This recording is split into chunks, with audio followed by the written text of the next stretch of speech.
Hi, don't worry about tier lists or about the individual strength of a unit and how it's perceived by the community. I think that would be my biggest takeaway or the biggest advice I could give to anybody playing HSR or realistically any gacha game, any game in general. Let's take Pridwin's tier list, for example. And I understand this isn't necessarily, they don't recommend every character based on the performance of the tier list, but I think it's still a good reference to have, whether it's Memory of Chaos or Pure Fiction. I do believe that a tier list can at least give you some degree of the value a unit may have, but that value is entirely subjective. You could look at somebody like Sparkle, for example. And if we're going over to Sparkle, yeah, she's a support, she's a great unit, but her value can change depending on what you have access to. Sparkle versus Bronya, it's a rough comparison. Let's say right now they're equal. Do you have the light cone for any of these individuals? Yes or no? If you have Eidolons, that can dramatically change who's better. Outside of that, do you have a need for the skill points? As much as we can all say, yeah, every character, more skill points is always better, there are situations to where having an additional 4 skill points doesn't really make much of a difference, even if you don't use them, or even if you do. For a lot of characters, you're only going to be using the standard 1 or 2 skill points. In certain scenarios, like Sealy for example, you're going to be using 2 skill points if she procs her Resurgence, maybe 3 if she procs her Resurgence, again, with her Elemental Burst, or her ultimate essentially. So it makes a difference for her. With Jingliu, it doesn't. With Blade, it doesn't. So in this position, does Sparkle still hold the same value? Well, she's giving crit damage, sure, but the other part of her kit, i.e. the damage percent bonus, and subsequently the skill points, aren't as valuable. But let's look at the rest of these units. Jingliu, Imbibed Lunai, Dr. Ratio, Jingyuan, and so on. And these are all DPSs, as you see here, and a DPS's job is solely made to deal damage.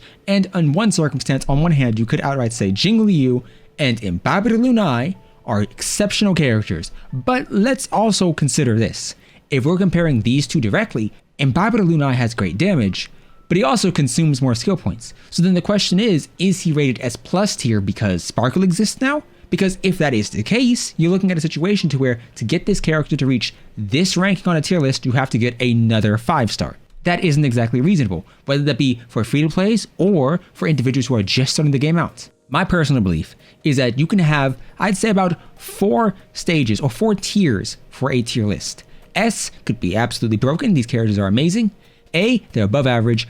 B or C, you could have as just average, and then D below. Having an S+ tier doesn't do anything. Realistically speaking, having an S tier doesn't mean anything, because at a certain point, it's like, well, what's the difference between an S+ unit and an S unit if they change based on MOC ranking, if they change based on Pure Fiction ranking, and the content which rotates essentially monthly? It doesn't matter at that point. So instead, what I would say is, if you're looking at a tier list in any kind and you want to get a general gauge for how valuable a unit is, please consider the teams you can use them in. If you're going to look at Imbibed Lunai, look at the characters he's oftentimes going to be mentioned here. Sparkle, Hanya, Bronya, Silverwolf, and so on. See if they are cross-referenced in any other characters list. For example, if we're going to Sealy, we know we're going to see Silverwolf, because these two units work well together. And if you see a unit who's often ranked or listed as a team partner with other characters, then they are good. Now, obviously, we can all look at that and say amplifiers, or essentially your support and your sustains, are good no matter what. But let's also not beat around the bush here. If you have 2 supports, you're kind of set. If you have a Fushuan and a Luocha, or a Fushuan and a HoYoverse, or even just HoYoverse and Luocha all together, you're set. You don't need anybody else. Even Lynx herself, as a free character, is still wonderful. So if you're getting any of these, you don't need a bunch of them, you just need 1 to 2 for your 2 teams. And in Pure Fiction, you might not even need that. If we're looking at amplifiers, you could get all of these characters, but are you legitimately going to use them? There aren't many situations to where you're going to be slotting 2 additional supports. Now, Silverwolf I can understand because she's dealing some degree of damage, but outside of that, not really. Gearing a character and evaluating a character solely based on either their damage or their supporting buffs doesn't necessarily work when content shifts around dramatically. A Pure Fiction ranking is totally different. If we're looking at Memory of Chaos, Himiko's in B tier, but Pure Fiction, she's in S tier. Her is an S+ tier. Well, then at that point, my question would be, why would you rank a character in S+ tier or S tier solely for one area of content when they're so bad in another? Shouldn't it instead average them out? Hey, if you're going to invest in Jingliu, she performs wonderfully in this scenario, but she's just okay in another.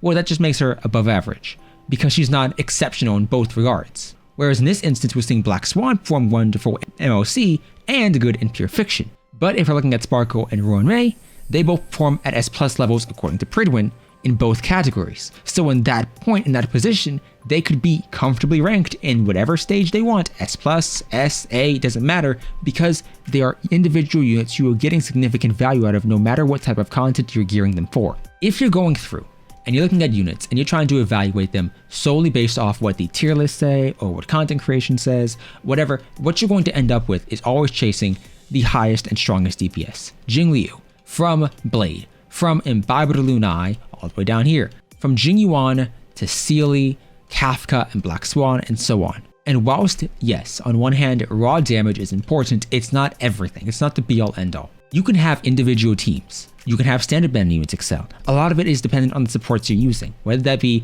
your Harmony characters or your Nihility ones for defense shred. Pella, for example, is an exceptional unit for that. And these can dramatically change the ranking of a character. As of right now, we have a bunch of units in HSR.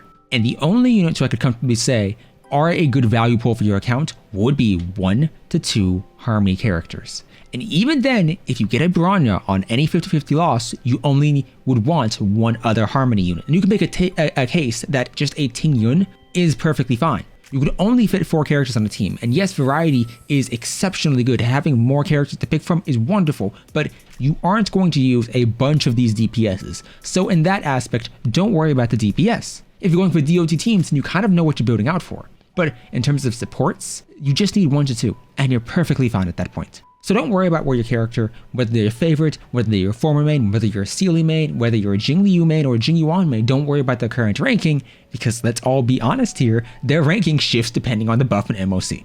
And not to mention, if you really want to improve a character, my personal recommendation would be, if you like a unit and you've already known you're enjoying them, instead of hunting for the stronger DPS at a ceiling or at a floor level, why not just invest more into the DPS you do like? If you like Sealy, get a light cone.